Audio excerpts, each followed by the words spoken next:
మహబూబాబాద్ జిల్లా బయ్యారం మండలం నామాలపాడులో గిరిజన సాంప్రదాయాల మధ్య జరిగే నంది మేడారం నామాలపాడు శ్రీ సమ్మక్క సారలమ్మ జాతర ఈ నెల 21 నుండి 23 వరకు 3 రోజుల పాటు ఘనంగా జరగనుంది. ఈ జాతరలో సమ్మక్క పగిడిద్దరాజుల కళ్యాణం వైభవంగా జరగనుంది. ఈ కళ్యాణంను వీక్షించేందుకు లక్షలాది మంది భక్తులు తరలివస్తారు.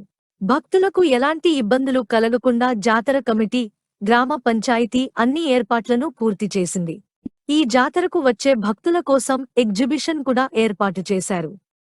మేడారం సమ్మక్క సారలమ్మ జాతర ఏ విధంగా జరుగుతుందో ఇక్కడ కూడా జాతర అదే విధంగా జరుగుతుంది. ఆదివాసీల సాంప్రదాయాల మధ్య జరిగే జాతరకు లక్షలాది మంది భక్తులు తరలివచ్చి వన దేవతలను దర్శించుకుంటారు. రాష్ట్రంలో శ్రీ సమ్మక్క సారలమ్మ జాతరలు చాలా చోట్ల జరుగుతాయి. కానీ ఎక్కడా లేని విధంగా నంది మేడారం నామాలపాడు శ్రీ సమ్మక్క సారలమ్మ జాతరలోనే సమ్మక్క పగిడిద్దరాజుల కళ్యాణం జరగడం విశేషం.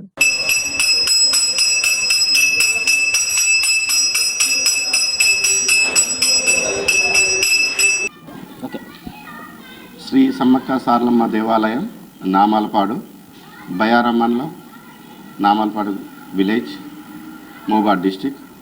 శ్రీ సమ్మక్క సారలమ్మ జాతర అనేసి 21, 22, 23 తేదీలో జరపడం జరుగుతుంది.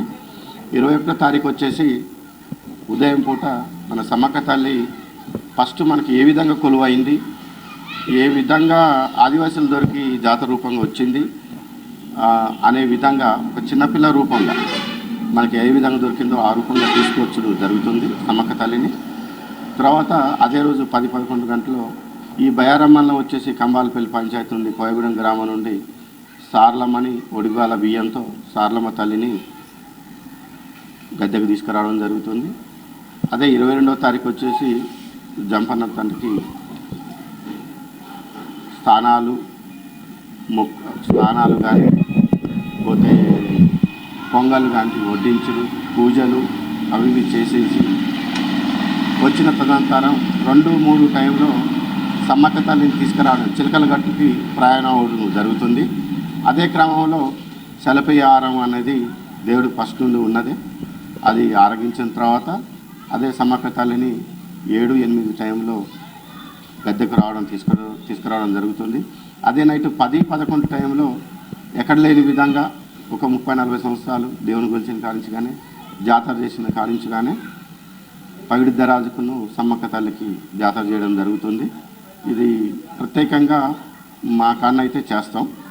అదే 23వ తారీఖు వచ్చేసి దేవునికి సంబంధించి మొక్కులు కానీ తలనీలాలు కానీ ఇంకా వేరే కార్యక్రమాలు కానీ ప్రజలు కానీ సమర్పించుకుంటారు.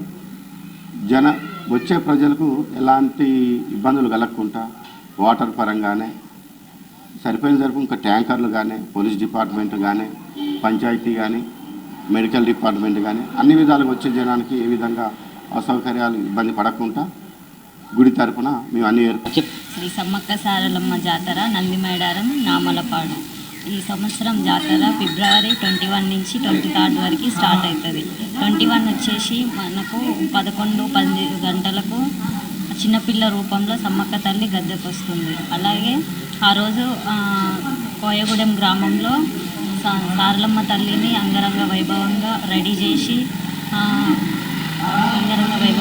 చేసి తీసుకొస్తారు. అదేవిధంగా 22న జంపన్న వాక్కెళ్ళి స్నానాలు చేసి పాలు పొంగళ్ళతో వస్తారు. 2-3 వనంకెళ్ళి సమ్మక్క తల్లిని గద్దెకు తీసుకొస్తారు. 23వ తారీఖు మొక్కులు చెల్లించుకుంటారు. భక్తులు తమ మొక్కులని చెల్లించుకుంటారు. అలాగే వచ్చిన భక్తులకి ఏ విధంగా అసౌకర్యం కలగకుండా అన్ని సదుపాయాలు కలిగిస్తారు.